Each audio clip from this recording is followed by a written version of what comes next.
Hi friends, welcome back to my channel.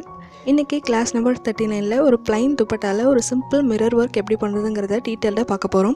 அதுக்கு முன்னாடி இந்த சேனலை இதுவரைக்கும் subscribe பண்ணாதவங்க subscribe பண்ணிடுங்க. கூடவே பக்கத்துல இருக்க bell icon-ஐயும் click பண்ணுங்க. பாத்தீங்கன்னா plain shawlல வந்துட்டு borderக்கு பாந்தினி work cloth வந்துட்டு border attach பண்ணிருக்காங்க. இதுக்கு mirror work ரொம்பவே சூட் ஆகும். நமக்கு எந்தெந்த இடங்கள்ல வந்து mirrors தேவையோ அந்த இடத்துலலாம் fabric glue வச்சிட்டு mirror வந்து ஸ்டிக் பண்ணிக்கோங்க. இதில் நான் யூஸ் பண்ணியிருக்க மிரர் பார்த்தீங்கன்னா அக்ரிலிக் மிரர். இதில் ஒரிஜினல் கிளாஸ் மிரர் கூட இருக்குது. இந்த ரெண்டு மிரர்ஸுமே எல்லா ஸ்டேஷ்னரிஸ்லேயும் பட்டன் ஹவுஸ்லேயும் அவைலபிளாக இருக்குது. நான் இதில் small size embroidery hoop use பண்ணியிருக்கேன். இந்த மாதிரி துப்பட்டாவை அந்த ஹூப்பில் வந்து கரெக்டாக ஃபிக்ஸ் பண்ணிக்கோங்க. எந்த சுருக்கமும் இல்லாத அளவுக்கு இழுத்து விட்டுட்டு இந்த ரிங்கை நல்லா டைட் பண்ணிக்கோங்க. இதில் நான் எல்லோ கலர் ரங்கோலி பிராண்டில் இருக்க காட்டன் எம்ப்ராய்டரி த்ரெட் யூஸ் பண்ணியிருக்கேன். இதோட ஷேட் நம்பர் 8010. இதுக்கு நான் நீடில் நம்பர் 5 வந்துட்டு நான் யூஸ் பண்ணியிருக்கேன். ஃபஸ்ட்டு நீடில் த்ரெட் எடுத்துகிட்டு அதோட எண்டிங்கில் நாட் போட்டுக்கோங்க. த்ரெட்டோட லென்த்து கொஞ்சம் அதிகமாக இருக்க மாதிரி பார்த்துக்கோங்க. அப்போ தான் ஒரு மிரர் ஃபுல்லாக நமக்கு கம்ப்ளீட் பண்ணுறதுக்கு கரெக்டாக இருக்கும். ஸ்டிக் பண்ணியிருக்க மிரரோட 4 சைட்ஸ்லேயும் இந்த மாதிரி பென்சிலை மார்க் பண்ணிக்கோங்க. இப்போது மேலே நம்ம மார்க் பண்ணியிருக்கோம் இல்லையா, அதுக்கு ரைட் சைடில் நீடில் அடியிலேருந்து மேல் பக்கமாக எடுத்துக்கோங்க. இப்போது லெஃப்ட் சைடில் மார்க் பண்ணியிருக்க இடத்துக்கு கீழே நீடில் குத்தி நம்ம மார்க்கிங்க்கு மேலே நீடில் வெளியில் எடுக்கணும். இந்த மாதிரி பின் பண்ணிவிட்டு நீடில் வெளிப்பக்கமாக இழுக்கணும். இப்படி இழுக்கும்போது த்ரெட் வந்து நீடிலுக்கு மேலே இருக்க மாதிரி பார்த்துக்கோங்க. இப்போ நீடில் நம்ம கீழே மார்க் பண்ணியிருக்க இடத்துல இந்த மாதிரி சின்னதாக பின் பண்ணி வெளிப்பக்கமாக இழுத்துருங்க. இப்போது பேலன்ஸ் இருக்க ரைட் சைடில் இந்த மாதிரி பின் பண்ணி மேலேருந்து கீழ்ப்பக்கமாக நீடில் குத்திக்கணும். குத்திட்டு கீழே இடுங்க. இப்போ லாஸ்ட்டாக நம்ம ஸ்டார்ட் பண்ணோம் இல்லையா, அந்த மார்க்கிங்க்கு லெஃப்ட் சைடில் நீடில் குத்தி அடியில் எடுத்துகிட்டு போயிடுங்க. இப்போ 4 சைடும் இந்த மாதிரி பாக்ஸ் மாதிரி நமக்கு கிடைக்கும். இப்போ சென்டரில் 2 லைன் வர மாதிரி ஸ்டிச் பண்ணிக்கணும்.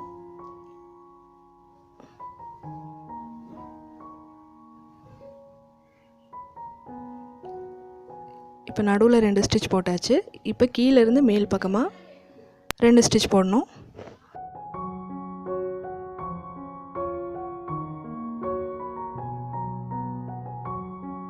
எல்லா சைட்ஸில் இருந்தும் ஸ்டிச்சஸ் போட்டு முடிச்சாச்சு. மிரர் ஒர்க்கோட பேஸ் வந்துட்டு நமக்கு கிடச்சிருச்சு. இப்போ இதை வச்சு தான் இந்த மிரரோட அவுட்லைனில் நம்ம ஸ்டிச் பண்ண போகிறோம். இந்த மிரரை ஒட்டி நீடில் கீழேருந்து மேல் பக்கம் எடுத்துக்கோங்க. இப்போ இந்த மிரருக்கு சென்டர்லேருந்து வெளிப்பக்கமாக நீடில் இந்த த்ரெட்டு எல்லாத்துக்கும் அடியில் இருக்க மாதிரி நீடில் பாஸ் பண்ணிவிட்டு த்ரெட்டை நீடிலுக்கு அடியில் போட்டுட்டு வெளிப்பக்கமாக இழுங்க. இந்த ஸ்டிச்சை நல்லா டைட் பண்ணிக்கோங்க. இப்போ லெஃப்ட் ஹேண்டில் த்ரெட்டை பிடிச்சிட்டு ரைட் ஹேண்டில் நீடில் மிரருக்கு உள்பக்கமாக இருந்து வெளிப்பக்கமாக இந்த த்ரெட்டு எல்லாத்துக்கும் அடியில் விட்டுட்டு இந்த ஒர்க்கிங் த்ரெட்டை நீடிலுக்கு அடியில் போட்டுட்டு நீடில் வெளிப்பக்கமாக இழுங்க. இது நார்மல் பட்டன் ஹோல் ஸ்டிச் தான். நீங்கள் இந்த ஸ்டிச் ஏற்கனவே ப்ராக்டிஸ் பண்ணியிருந்தீங்கன்னா இந்த மிரர் ஒர்க் ரொம்பவே ஈஸியாக இருக்கும் உங்களுக்கு. இதே ஸ்டிச்சை நம்ம ஸ்டார்ட் பண்ண இடம் வர வரைக்கும் கண்டினியூவாக போட்டுகிட்டே வாங்க. நான் ஏற்கனவே பிகினர்ஸ்க்கான மிரர் ஒர்க் டியூட்டோரியல் அப்லோட் பண்ணியிருக்கேன். ஒருவேளை நீங்கள் அதை மிஸ் பண்ணியிருந்தீங்கன்னா டிஸ்கிரிப்ஷனில் லிங்க் கொடுக்குறேன், நீங்கள் அதில் போய் செக் பண்ணிக்கோங்க. இந்த மிரர் ஒர்க்கை ஷாலில் மட்டும் இல்லாமல் குர்த்திலையும் ப்ளவுஸில் கூட நீங்கள் ட்ரை பண்ணி பார்க்கலாம். இப்போ குர்த்தியில் போட் நெக் ஸ்டிச் பண்ணியிருக்காங்கன்னா அந்த போட் நெக்கு சுற்றிலும் நெக் லைனில் இந்த ஒர்க்கை வந்துட்டு நம்ம யூஸ் பண்ணால் கிராண்டான ஒரு லுக் கொடுக்கும். இல்லை பட்டியாலா பேண்ட்டுக்கு ஏற்ற மாதிரி ஒரு ஷார்ட் டாப் இருக்குன்னா அதோட கீழ் பகுதியில் பார்டராக நீங்கள் இதை வந்து ஸ்டிச் பண்ணலாம். உங்களுக்கும் இந்த மிரர் ஒர்க்கை எப்படியெல்லாம் யூஸ் பண்ணலாம் அப்படின்னு க்ரியேட்டிவாக ஏதாச்சும் ஐடியாஸ் தோணுச்சுன்னா எனக்கு கமெண்ட் பாக்ஸில் ஷேர் பண்ணுங்கள். நானும் அதை ட்ரை பண்ணி பார்க்குறேன்.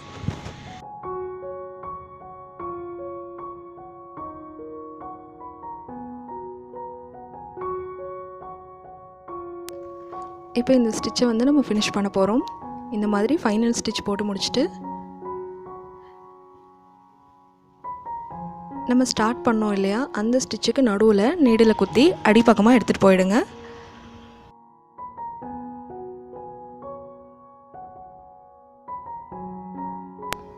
இப்போ இந்த ஃப்ரேமை பேக் சைடில் திருப்பிக்கோங்க. ஏதாவது ஒரு லூப்குள்ளே நீடில் விட்டுட்டு த்ரெட்டை ஒரு தடவை சுற்றிட்டு இழுத்தீங்கன்னா உங்களுக்கு ஒரு நாட் கிடைக்கும். இப்போ எக்ஸ்ட்ரா இருக்க த்ரெட்டை கட் பண்ணி எடுத்துடலாம். இப்போ 6 ஸ்டாண்ட்ஸ் ரெட் கலர் த்ரெட்டை நீடில் எடுத்துக்கோங்க. இப்போ இதோட எண்டிங்கில் நாட் போட்டுக்கலாம். இந்த மிரர் ஒர்க்கை சுற்றியும் நம்ம ஃப்ரெஞ்ச் நாட் போட போகிறோம். நம்ம எல்லோ கலரில் போட்டிருக்க ஸ்டிச்சை ஒட்டி நீடில் அடியிலேருந்து மேல் பக்கமாக எடுத்துக்கோங்க. நீடில் ஒரு தடவை த்ரெட்டை சுற்றிட்டு நம்ம த்ரெட்டை எடுத்ததுக்கு பக்கத்துலேயே நீடில் குத்தி கீழ் பக்கமாக எடுத்துகிட்டு போயிடணும். ஸ்லோவாக இல்லைங்க, அப்போ தான் நாட் போடாமல் வரும் ஸ்டிச்சஸ். இப்போ அதுக்கு பக்கத்தில் திரும்பவும் நீடில் அடியிலேருந்து மேலே எடுத்துக்கலாம். நீடில் த்ரெட்டை ஒரு தடவை சுற்றிட்டு நம்ம ஸ்டார்ட் பண்ண இடத்துக்கு பக்கத்துலேயே நீடில் குத்தி கீழ் பக்கமாக எடுத்துகிட்டு போயிடணும். இப்போ செகண்ட் நாட் கிடச்சிருச்சு. இதே மாதிரி இந்த சர்க்கிள் முழுக்க இந்த ஃப்ரெஞ்ச் நாட் போட்டு ஃபில் பண்ண போகிறோம்.